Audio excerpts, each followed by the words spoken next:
Welcome to today's webinar, Building a Development Workflow for Serverless Applications. Our presenter today is Chris Munns. Chris is a Senior Developer Advocate with the Serverless Applications Group. Today with us, we also have Frank, Stefano, and Ron. They will act as our moderators for this webinar who will engage with you and answer any questions you have during the live presentation. Now, Chris, welcome. The floor is yours. Go ahead and unmute your microphone and begin. Hey everyone, thanks again for joining us here today. Can I have slides brought up, please? Great. So let's kick off here. Real quick, so feel free to ask questions during today's webinar, and the other moderators will do their best to try to answer them as we go here. One quick thing about the questions, we're unable to discuss roadmap items in webinars like this. We would love to follow up with you more about this, so I'll actually have my email address and how you can reach me both at the beginning and end of this presentation. And so happy to help kind of address these questions off of today's webinar. But again, we cannot directly answer them because of this, the way the webinars happen here. So again, today's webinar is building a development workflow for serverless applications. Again, my name is Chris Munn, Senior Developer Advocate for Serverless Applications here at AWS. I've worked here at AWS for a number of years across a couple of different roles and actually come from a infrastructure background. So one of the things that I find most exciting about the serverless space is that it is completely disruptive to my history and my career. I've done work in data centers. I've worked for a number of websites, and so serverless I find really, really exciting. So why are we here today, right? What is this thing, serverless, and why is it different, and why do we have to have a presentation explaining some of the different aspects of what serverless applications are? For us here at Amazon Web Services, when we talk about serverless, we're talking about an application architecture typically built around AWS Lambda, which we'll talk about here in a moment, where you never have to think about servers or provision or manage servers. Usage or the scale will happen along with your usage, so not having to think about capacity planning, not having to think about having overhead of infrastructure running. It also means never paying for idle, and so typically the last two things I just mentioned there often conflict with each other. Typically, if you have to do your own capacity planning, you're typically paying for idle and some amount of overhead. In the case of serverless architectures, we feel that that is something that you should never have to do. And then also, we want availability and fault tolerance built in. So we don't want you to have to think about availability zones, a number of instances, let's say, that might exist across them. In this world of serverless applications, it doesn't really exist. And we're only going to touch a little bit today on the concepts of actually serverless itself. We've got many other webinars and presentations. And at the end of this presentation, I will actually have some links to where you can read some more about this. Now, for us here at Amazon Web Services, one of the things that is most core to us and how we kind of define serverless applications is typically around Lambda. So AWS Lambda is a service that we have here where basically you deploy your applications in functions. Here in the model that we show here is that you have some sort of an event source that would trigger a function, and then a function would go and execute, and whether it had to talk to external services from that function, so whether they be managed services on AWS, other applications that you were running, or potentially other APIs or service endpoints that existed outside of AWS, Lambda would basically be the main tier for that compute to happen. Today we support 4 different languages: Node.js, Python, Java, and C#. And so you can build your application in these function-sized, you can kind of think of them as artifacts, if you will. Load them up into Lambda, configure an event source. This event source could be changes in databases, requests to endpoints such as API gateway, changes in resource state. So we have a number of services that can be used to trigger Lambda.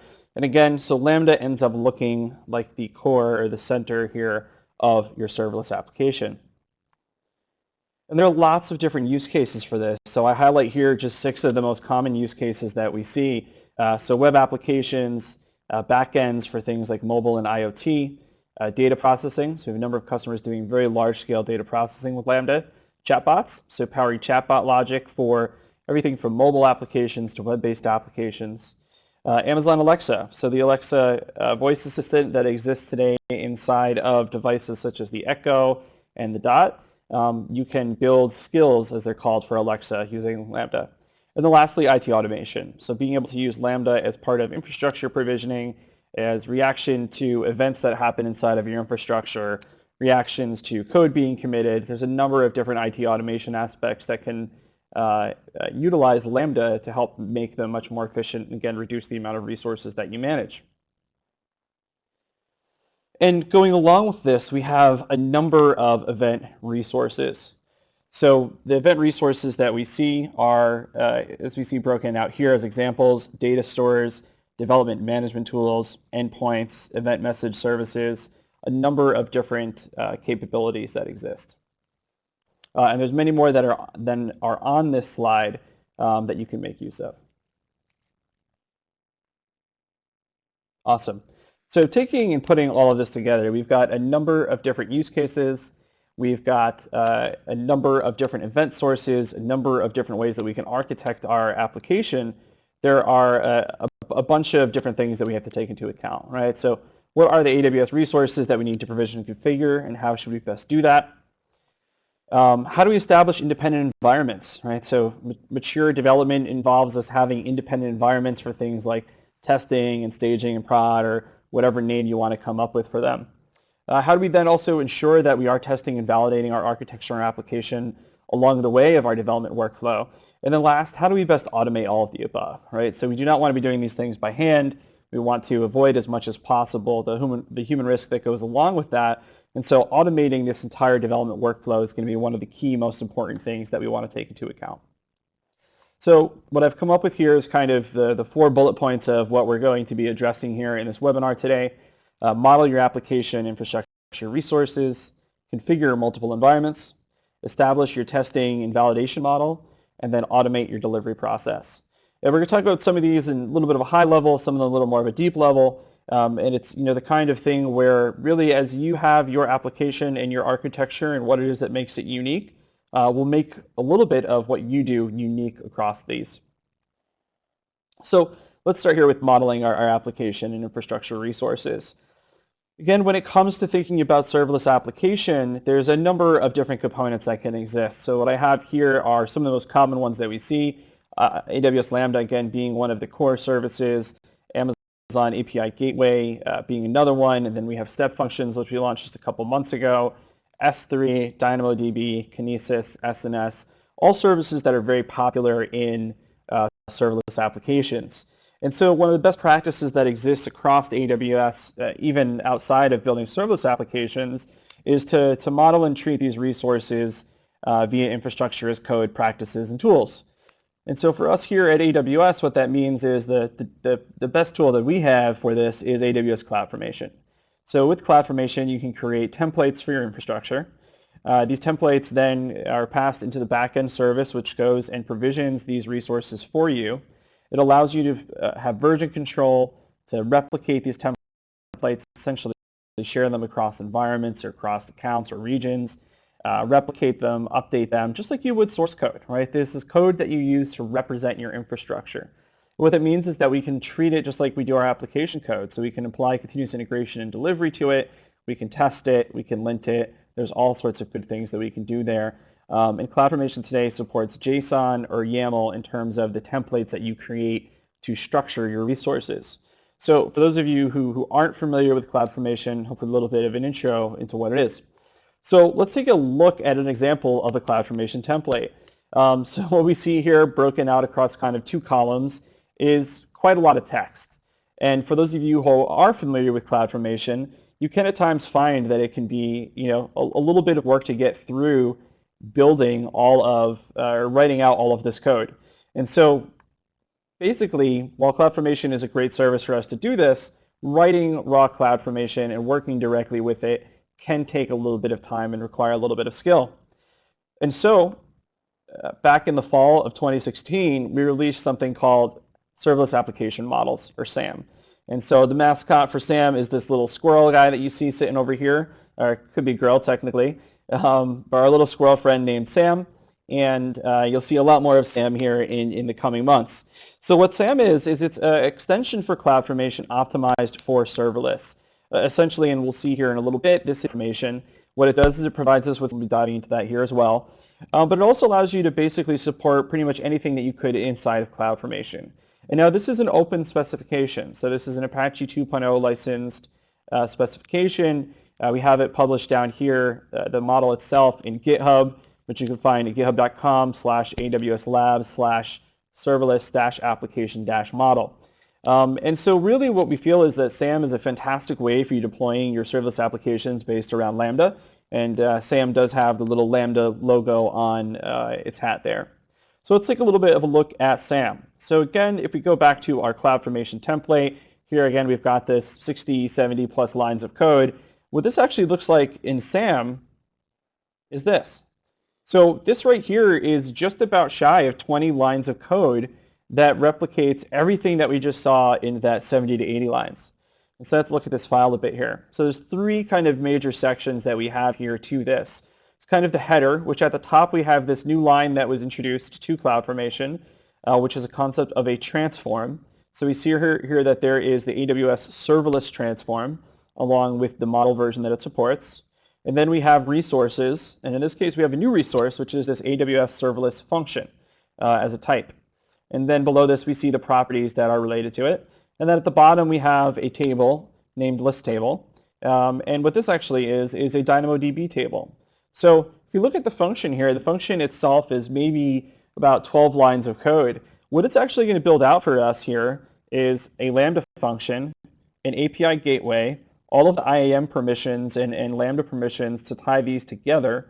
It's going to give our Lambda function access to a role that we have, or a policy for DynamoDB read-only access. It's going to know where to find our code and how to configure it. And so all of that with just these little couple lines of text. For the DynamoDB table, it's going to give us a basic table with 5 read and write units. And so again, everything that we would need for this maybe basic application in just these couple lines. To give you another example of this, we have something that I'm going to be demoing a little bit later that's called SAM Farm. You can also find this in the AWS Labs organization in GitHub. And what we have here is in the source code, we have a SAM template. And we can see here that it's roughly from line 10 to line 25 that the actual meat of the resource in this template exists. And what it generates here is a diagram from CloudFormation's designer. And so what we see here is that we have a number of resources created just by these 10 lines. So we have an API gateway, we have a Lambda function, we have 2 permissions assigned to it, we have an API gateway stage, we have an API gateway deployment, and then we have our Lambda role. So all of those resources from just these 10 lines, a couple of them like the resource environment variables aren't really necessary for generating this. But again, really streamlines what is required of you to build and launch a serverless application using the SAM model. So we're really pretty excited about this and hope that you find good ways to use this. Let's dive a little bit more into what you can do inside of SAM.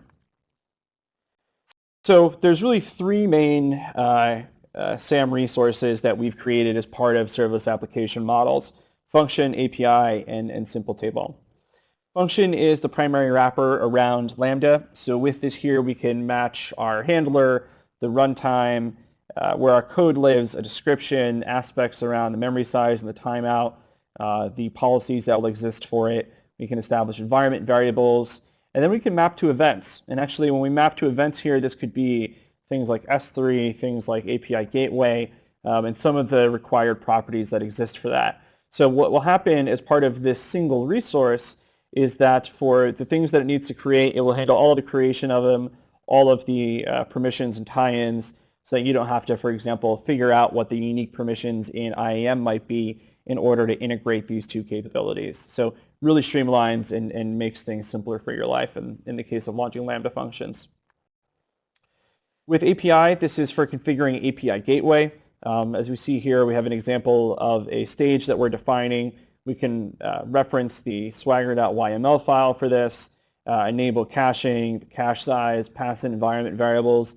Not a whole lot that we need to do in this case for this resource, But again, things that you can configure here from SAM a little bit more easily than you would from just regular CloudFormation. And then lastly, in terms of a simple table, as we call it, again, this is a DynamoDB table. Just a couple of parameters that are part of this that we can define. So the read and write capacity units, primary key. And so enough to give you kind of a quick start to getting up and launching your resources here with SAM. So once you, so some other capabilities here for SAM. So again, you can mix in other CloudFormation resources. So you aren't just limited to the 3 resources that I've shown here. You can include other ones as part of your serverless application. So for example, the resources for S3 buckets or Kinesis streams and shards, for step functions, definitions, referencing the Lambda functions that you might be creating with the SAM resources as well. Supports use of parameters, mappings, outputs, again, the standard kind of capabilities that are part of CloudFormation. Supports intrinsic functions. You can import values, so basically being able to do cross-stack exports, as we call them. There are some minor exceptions as noted here, and it is in the documentation. And as well, SAM templates could be YAML or JSON, depending on what your templating DSL du jour is, or which one you like the most. So again, a whole lot of capabilities here, whole lot of positive benefits, but using SAM to model and deploy your serverless applications is going to make your life a lot easier than if you were just doing it by hand. When it comes time to actually deploy this SAM template, you could very easily do it through the web console or via the API. What we've also done, though, is extended inside of the CLI with the CloudFormation command. We've added 2 other subcommands, package and deploy. What package does is it takes all of the files in your current directory, creates a zip file for them, uploads those to an S3 bucket that you specify, and then what it does is it allows you to rewrite the code URI inside of your template to match up to the new file that's been uploaded. So we'll see how this is powerful as part of a CI and CD workflow in a bit. And then the deploy command, it uses CloudFormation, again, for this. It first creates a change set and then executes the change set. And so for those who are not familiar with change sets, this is a capability that CloudFormation has where it allows you to see effectively what would be created for the first time that you go to launch a stack, or what would be modified or updated or deleted if you are updating an existing stack.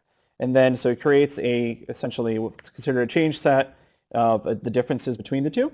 And then calling execute change set allows you to execute that change upon the stack.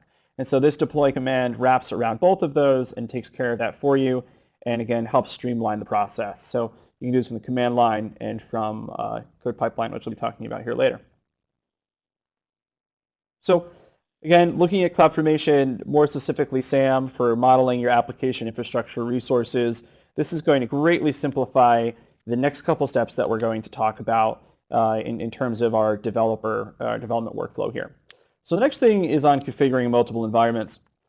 Now, why would we want to do this, right? This is something that is absolutely a best practice for development and for running of your applications, right? We want to avoid any sort of overlapping usage of resources. Let's say that potentially someone accidentally points a development Lambda function at a production database, or the inverse of that points your production environment at a development work database. That could be problematic for your customers. Also the ability for you to safely test both new code and new infrastructure changes. And so how can you do this? And there are a number of different things to take into account. One is different AWS account strategies, which we'll talk about here in a moment. The other is using infrastructure as code tools, so being able to use things like our SAM templates to repeatedly stamp out environments depending on the sophistication and complexity of both our application and our testing and validation phases. And then lastly here, which we'll talk about in a little bit, which is kind of automating this process. Again, you really do want to establish a model for having different development, testing, and production environments in whatever ways that you may label those. So when it comes to thinking about account strategy as part of a way to separate environments, there's really kind of 2 main popular ways. One is to have a single account that inside of that you have dev, testing, prod, or whatever you want to call those. The other is to have multiple AWS accounts. And so there are pros and cons to both of these. single account makes it a lot easier for you to visualize and manage all of the resources, potentially makes it a lot easier for you to manage and monitor all these from, say, like a single CloudWatch dashboard. But it can make it a little more difficult for you to have kind of the assurance that you have separated out roles and responsibilities inside of that single account. So can I make sure that I have completely blocked my development Lambda functions from being able to access my production databases and so forth? And so this is better for smaller teams, individuals, and small teams that are building serverless applications. I don't think you necessarily need multiple accounts if you're inside of that model. Where multiple accounts pays off is that it gives you much better, assured separation of permissions and access. You can specifically allow or potentially deny people access to these other accounts. Resource limits then are tied to a per account to control usage. So for example, you don't have to worry about your dev account impacting your production account's Lambda function limit, for example. However, there is the overhead of managing multiple accounts and controls between them. This does take a little bit of thought and a little bit of practice in making sure that you are aligning the right rights and the right roles and the right capabilities between people. As part of this, we recently launched AWS Organizations, which actually really greatly simplifies the ability for you to create multiple accounts, assign policies on top of them, and have some control applied across them. So if the multi-account model does work for you, you'll want to take a look into organizations. Going back real quick here to CloudFormation and to our SAM templates, one thing that you do want to keep in mind is this idea of having a single template that can represent multiple environments. So if you're really doing this well, you should be able to have a single template represent dev, testing, prod, again, whatever it is that you might want to call them, based on things like mappings and parameters and other kind of capabilities that drive dynamicness inside of your templates. And so if you find yourself having to have a template per environment, then you might want to go back and rethink some of your strategy for how you're using SAM or CloudFormation, such that you can better align with this best practice. Great. So we've talked here again now a little bit about configuring multiple environments. We're going to use our infrastructure as code tools, SAM, CloudFormation, to help enable our ability to better support these multiple accounts. So next, let's talk about testing and validation model, which is definitely a big part of building a development workflow. When it comes to testing and validation, there are a number of things that we want to make sure of, right? We want to make sure that our code is hopefully without any syntactical issues. Maybe it meets company or team standards for format that it compiles if it's a compiled language, and that it's sufficiently tested at the code level via unit tests. We could have a all-day webinar on the pros and cons of different testing strategies and what is best, but really what we still find is that having a strong unit test coverage on your raw code pays off really well, and this is something that we definitely drive internally at Amazon. Then, after we've gone through that build phase, we want to make sure for our individual component is that the serverless service that we're building functions as it's supposed to in relation to other components, right? So can we make sure that our component is working fine and is tested without any sort of influence from outside components? And does it have the appropriate mechanisms to handle failures up or downstream? And failures can mean lots of different things. Failures can mean that you can't reach another service. Failures or issues could mean that another service is throwing too much traffic at you. How could you handle that? And so there's a number of different capabilities that exist that you'd want to think about in terms of concepts around microservices and serverless applications.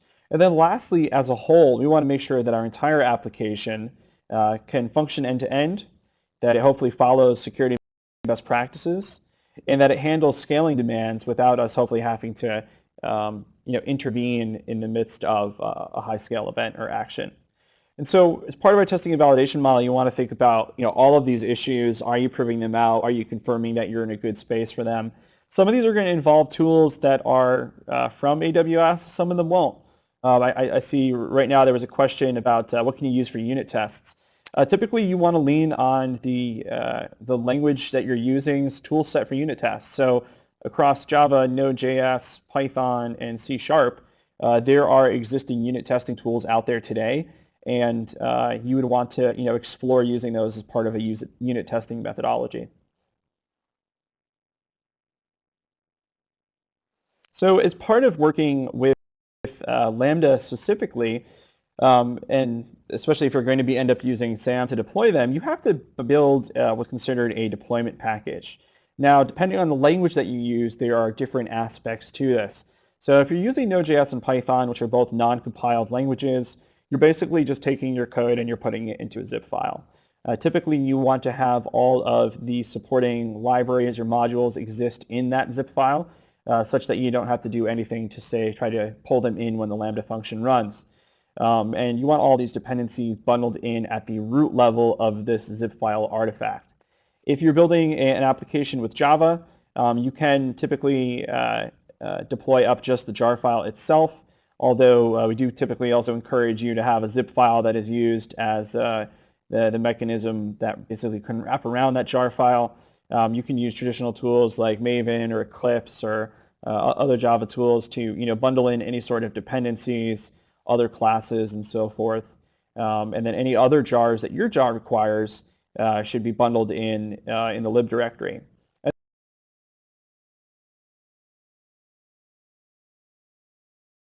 And then for C#, typically also a zip file. Again, we basically have all of your dependencies or standalone DLLs that you'd want to include.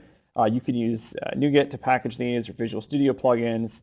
And again, all of the DLLs should exist in the root level. So that's kind of things that you want to keep in mind when it comes to building your deployment package. How can you go about automating the building of that deployment package? Well, in this case, this is where we're going to lean on another AWS service. So AWS CodeBuild is a fully managed build service that does things that allows you, for example, to compile your source code, run unit tests, run linting tests, syntax checks, pretty much almost anything that you would run from, say, a command line almost. And also do things like package your software. So build that zip file that we're going to then deploy when we execute our SAM template. CodeBuild is a completely managed service for you, so it will handle scaling for you. It can process multiple builds concurrently. You don't have to run any infrastructure for CodeBuild at all. It's built on top of Docker, so you can provide your own Docker images if you want to that include other tooling for you, such to speed up the process. Or you could potentially bootstrap the instance or your CodeBuild environment when it comes up to install other tools that you need. So totally up to you. And then you pay by the minute for the compute resources that you use. So if your build takes 8 minutes, you're going to pay for 8 minutes of CodeBuild time. Today we have integration with CodePipeline and with Jenkins. And we'll be showing and talking about the CodePipeline integration here today. And then something that team recently just launched is that you can also now use CodeBuild in CodePipeline as a test action. So originally you could only do it as a build action, but now they support the ability for you to use CodeBuild as a test action, which for languages like Node.js and Python might align a little bit better, given that there is technically no building aspect that happens as part of that. So with CodeBuild, there is a text file that goes inside of the root of your code base that is called a buildspec.yml. And what the buildspec.yml does is it tells CodeBuild what it should be doing as part of its execution. So won't go line by line through this here, but what there are primarily are 3 different sections. There is environment variables, which we see here include an input file and an S3 bucket. There are then phases. So phases are broken down into a flow of events that happens as part of your build execution, and you can basically lump together into this commands in the order that makes sense. So we see here, for example, I'm going to install my packages, my dependencies. I'm then going to run ESLint, which is a popular JavaScript linter. I'm then going to run npm test to execute my tests. And then lastly, I'm going to use a CloudFormation package command to package up my code base in a way that can then be used when I deploy a SAM template. And then down at the bottom, I am going to also push up then a updated template and we call beta.json here, which is a parameter file. So lots of possibilities in here. All of the commands that you see can essentially be anything that you would run on command line. So it really opens up you to all sorts of possibilities of things that you would end up running here as part of this. Again, if you can get the software installed into your Docker container that runs as part of CodeBuild, and you can execute it on a command line, again, the possibilities here are almost limitless in terms of what you could be doing to test and prove out your code. So this again allows us to establish our testing and validation model. Again, there's a number of things that we want to think about. CodeBuild helps us, package, test, lint, and confirm that our source code is good. What I'll talk about next here is how do we automate all of this, right? So we've got these various different bits here. We've modeled our application. We've potentially set up multiple accounts or multiple environments somehow. We potentially use a tool like CodeBuild to compile or test our code. How can we automate this whole process end to end? So real quick, in terms of terminology, 3 terms that I just want us to clarify real quick. So people, when they talk about CI and CD, they're typically talking about continuous integration and continuous delivery. For us here at AWS, continuous integration means that we have automated the source and the build phase. Essentially, every time that code is committed, code is then built. Whether building means actual compilation or just unit testing or linting or something similar. Continuous delivery then is taking that code past the build phase through a test phase, which typically involves deploying the code into an actual environment for it to be tested, whether it be stubbed off of or tested against other dependencies, what have you. Where there's typically some sort of a mechanism or a gate, as this image here implies, that blocks that code from going out to production automatically. This could be, again, a manual action. It could be an automated action. But something that keeps this code from going all the way out to our users automated every time. Continuous deployment now combines both of these for full end-to-end automation. The idea that every time a developer commits code, in some hopefully short period of time, that code ends up in a production environment, again, relative to what production might mean for your application, with no human or manual intervention. And this requires typically a really deep experience and knowledge base with doing really strong testing, and is not something that you typically want to start with. Basically, you want to always have continuous integration, and you pretty much always want to have continuous delivery out to some environment. Maybe not always production, but at least up through some testing, staging, pre-prod type of environment. So how do we, again, automate this capability? In the case here of AWS, we have another service called CodePipeline. CodePipeline is a continuous delivery service that allows you to basically automate the full pipeline or full application lifecycle of your application. So with CodePipeline, and we'll see this here in a little bit, you have the ability to model and visualize your software release process. We can basically model out builds, tests, deploys of our code to multiple environments across various different tools and capabilities. It also integrates with a number of third-party tools, so the ability for us to test our code, to test our environment, test our application across a number of different tools and capabilities, all built into CodePipeline. So if we were to think of an example potential pipeline flow here, what we could have is our code is committed to a source code repository. As it's been, or after it's been committed to that, CodePipeline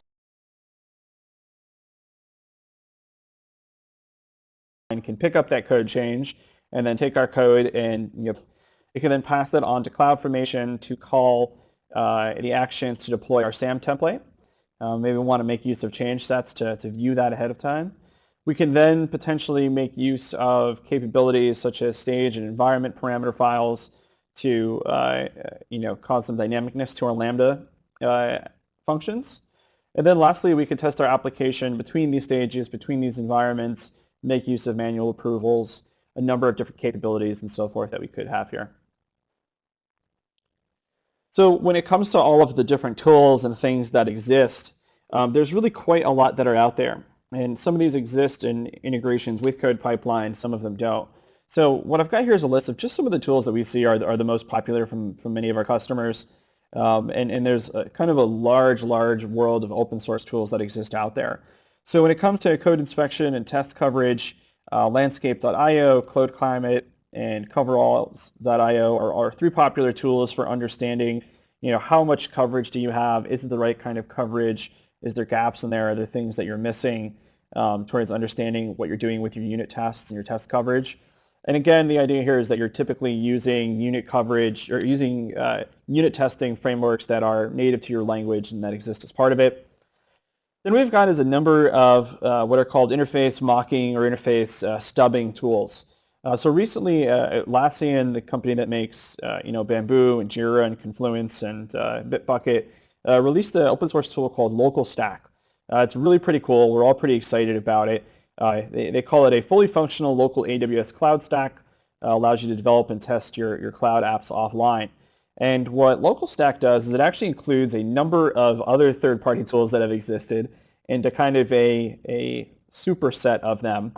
So it includes tools like Moto, which is a Boto mocking tool. Boto, for those of you who are not familiar with, is our Python framework.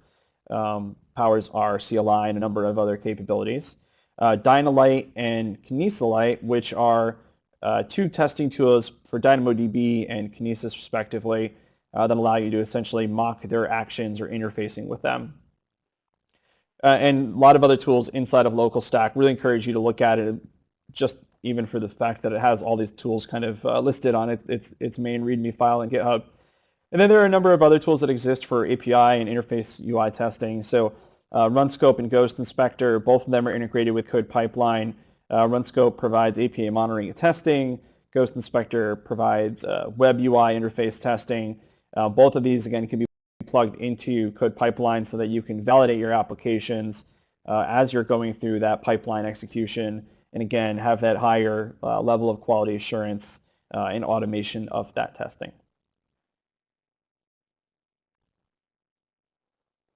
So here is kind of an example of what I would consider a very minimal pipeline.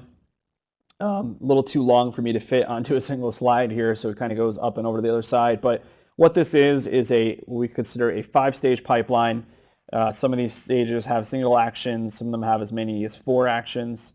It builds a code artifact exactly one time, so best practice is to always build just once. It then goes through 3 different environments. So we see deploy to testing, deploy to staging, deploy to prod.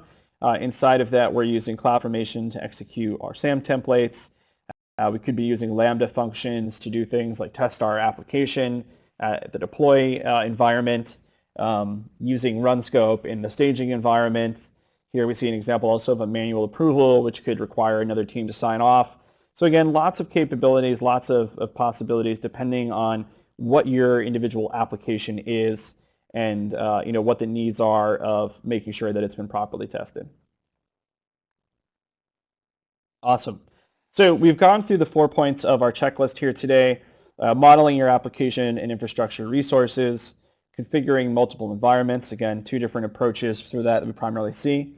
You want to think about how you establish your testing and your validation model, right? So lean on something that is going to automate the building and testing of your code all the time, and then automating the end-to-end delivery process, right? So how do we make sure that we are at least at a minimum doing continuous delivery without us having to have humans kind of shoving the code and the code artifacts down that pipeline ourselves.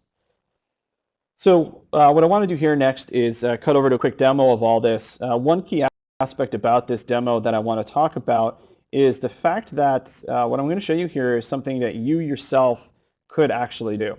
So inside of GitHub today, in the AWS Labs organization, we have a repository called AWS-Serverless-SAM farm. This came from a presentation that we did at our user conference back in November and December of 2016. Is walk you through setting up an environment that uses S3 for a web page. So we see our little friend Sam here moving in this GIF. And then allows you to set up a API gateway backed by a Lambda function to configure this application that we have. And so the application that gets launched, let me actually, here we go, is a bunch of our little SAM squirrel friends here bouncing around the screen.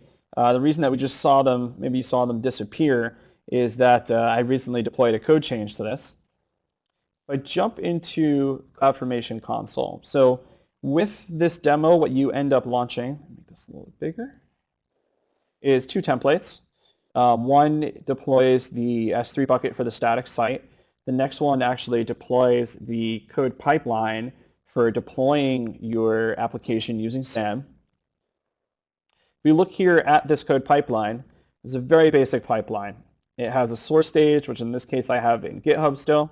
It uses CodeBuild, and then it uses CloudFormation to deploy out my serverless application. If you go into CodePipeline, you can actually, you'll have the ability to kind of view all of the aspects about this. So from here in CodePipeline, I can dive right into my source as I have forked it. So I've created a fork of this repo. I can also dive directly into the build results. Let me open this up in another tab here real quick. So you see here, I pushed out a deploy just about an hour ago, right before this webinar started.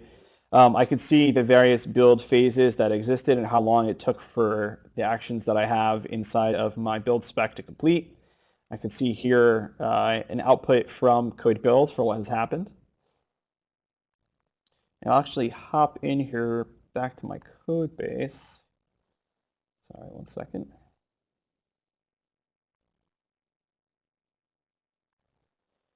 I click on API, I can see here my buildspec.yml. So very basic buildspec.yml file. Doesn't do anything too exciting. It installs some NPM modules, and then it calls the CloudFormation package command to package and deploy my code. The code itself is pretty straightforward. It's this index.javascript file, really pretty small, not very complicated here. If I go back to my pipeline, then I can also go down and look at, in CloudFormation, the change set that was created and executed. So I can see that down here the changes were that I was going to modify my Lambda function, which would cause then a modification of the REST API mapping in my API gateway. Again, all of this was handled for me just by CodePipeline calling CloudFormation with the SAM template. If I go back to my code repository here, I can actually pull up the SAM template for this example. So this was from my slides before, where I had shown you that basically from line 10 to line 25 here is what creates all of the resources that are part of the serverless application itself. So the API gateway, the Lambda function, the related roles and permissions, and so forth. So really encourage you to take a look at this demo yourself. Starting it up, running it, and tearing it down takes about an hour or so. Again, you can do this from your own account. You should be able to do this while staying completely in the free tier if your account still has a free tier associated with it. And so that shouldn't cost you anything. If you have used up your free tier, the price for this should run you under $1 for you to run it for a couple hours or for a day or so. At a minimum, check it out because of the code providing kind of good examples of pretty much everything that we've talked about here today. Let me go back to the slides to wrap up. So kind of in closing here, there's a number of resources that you can find or read up on more of stuff about serverless. If you go to aws.amazon.com/serverless, you will see the landing page and links off to just a ton of resources. So our compute blog, which has all of the blog posts that we publish about serverless applications, partner solutions that exist.